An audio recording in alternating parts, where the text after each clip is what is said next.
Good morning, everyone. Kate and Fiona here from Core Confidence, coming to you actually almost live via Zoom. Having a little bit of a technical glitch there, but I'm really excited to be here. And you know, we're kind of in a new semi-normal now, and we thought this week we'd talk a bit about communication and personal brand. There's a lot going on at the moment. People are, some people are being really pushed by what's happened. Some people are actually finding they're quite resilient and they're finding it quite okay. And so there's lots of moments where we have opportunities to show up and to express ourselves and to contribute from a personal brand point of view. But we're also noticing that for some people, it's maybe a moment to hide or take a step back. And we're just curious about that and what's going on for you and what you're doing in this moment, how that might be reflecting in terms of your personal brand. Yeah, I think this connection between certainty and confidence, the more certainty I have around who's in the room, who I'm talking to, how they might respond, what's going on more specifically around, outside my home, my workplace, immediately certainty gives us confidence, which is why clarity creates confidence. And so I think for some people, my piece always when we talk about leading through change is try and find as much certainty as possible as soon as possible.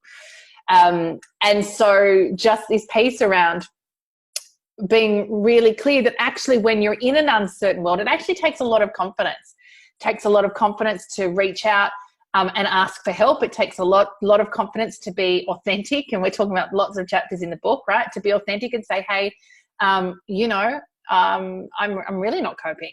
And I think there's an important piece that we're seeing for everyone, which is there's times where you're great. I know CEOs who are just actually loving this. They're loving the challenge of it. They're loving just really rising to it, the pace and, that. And then there's times when day two will be like, oh, this feels overwhelming. Oh, I don't know what to do with this as well. And so I just think in these times, I think for most now we're starting to settle into a new normal, which I'm really happy about because that helps people find certainty. And immediately when we have certainty, we've got something to ground to. And I've got more visibility about what comes next. But even in that, we're still going to have relatively a certain level of uncertainty as new things come, as things change, as announcements get made. And so I think this piece around being really clear about what you need and being able to articulate that and knowing when is a good time to either just acknowledge it and let it go, which may be, when you're talking to a colleague and saying, hey, you know what, God, I'm just a bit out of sorts today, don't know what's going on. I just kind of feel a little bit rocked. And not have to get into the weeds and unpack it for 30 minutes, just kind of be able to acknowledge it and then move on, versus actually being able to go, hey, I am out of sorts and I need some help, and then reaching out and asking for help either from a friend, from a boss. But I think the important piece here is that actually we know it's going to take confidence to do all of those sorts of things. Yeah, there's so much good work here for us in our vulnerability. It's a vulnerable act to admit, actually, I'm not okay. And to acknowledge that. It's a vulnerable act to ask for help. And it's also, important that we context that, as you're saying, that we are clear about where the line is for us. And this is about really having a healthy container.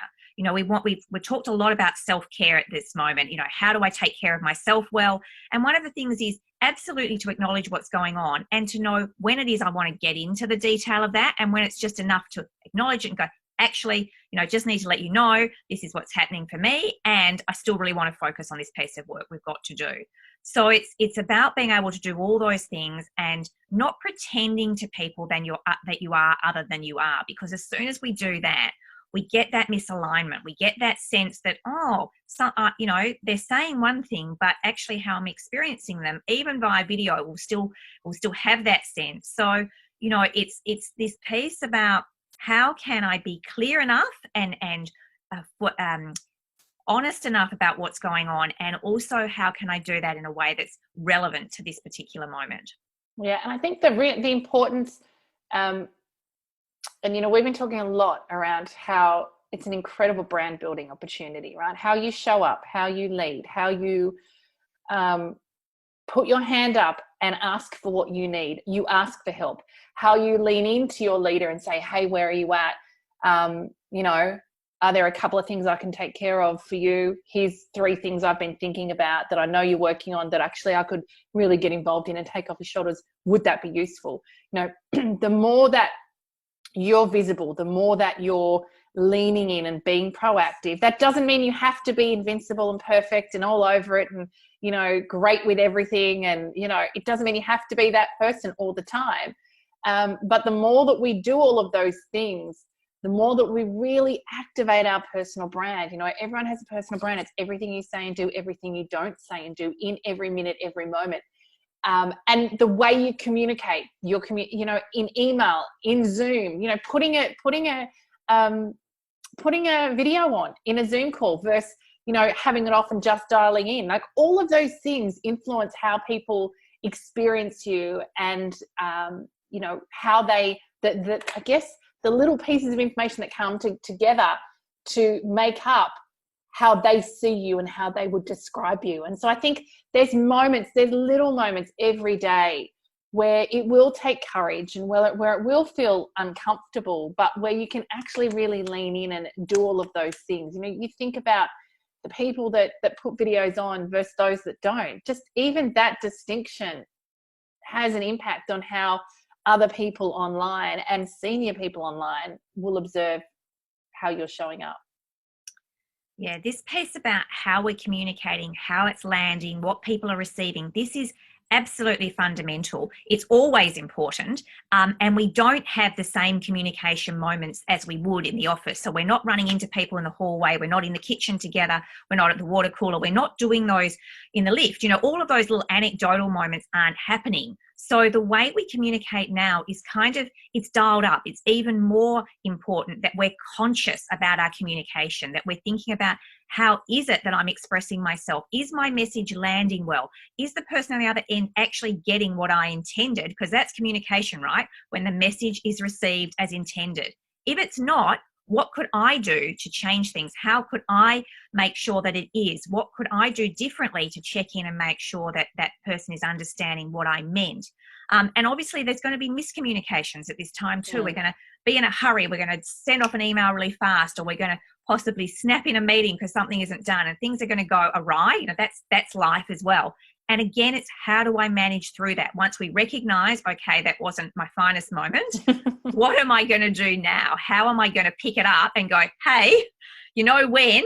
And we again acknowledge it. Acknowledge it happened. Yep, okay. And what am I going to do differently? Or how would you like to go forward? Or what is it that was missed? Or because those little moments, yes, in the office, you know, we could easily smooth it over. We've just got to make sure that we're doing the same thing now in our virtual environment. Yeah. So there's piece there around take responsibility, that your message is communicated or received as intended. That sits on you as the person sending the message. This piece around checking in throughout, you know, taking a moment to stop. If things don't feel like they're right, or you feel like they're off track, make sure you ask good questions to bring them back on track. And I just think that piece of circling back, you know, one of Brené Brown's languages, which is, hey, you know, maybe that didn't go as well as I wanted it to. Can we just do a quick debrief on, you know, where we're at and what needs to happen going forward? I think all of these kind of micro moments are super important when we don't have some of the verbal or the visual cues that we have, or the energetic cues that we have when we're physically in the room with someone. Being able to chunk things down, you know, slow it down, and be really overtly clear about what we're communicating, what we're trying to achieve. Super important in this environment. The opportunity for you is to really step in and build brand, build confidence, and ultimately that will have a huge impact on you personally and professionally. So a great opportunity, lots of opportunities in every day, every moment, I think, to really step in, communicate with confidence, and really look at the impact that can have on you personally and professionally. So we might leave it there. Look forward to seeing you next week as we continue the conversation around communicating with confidence.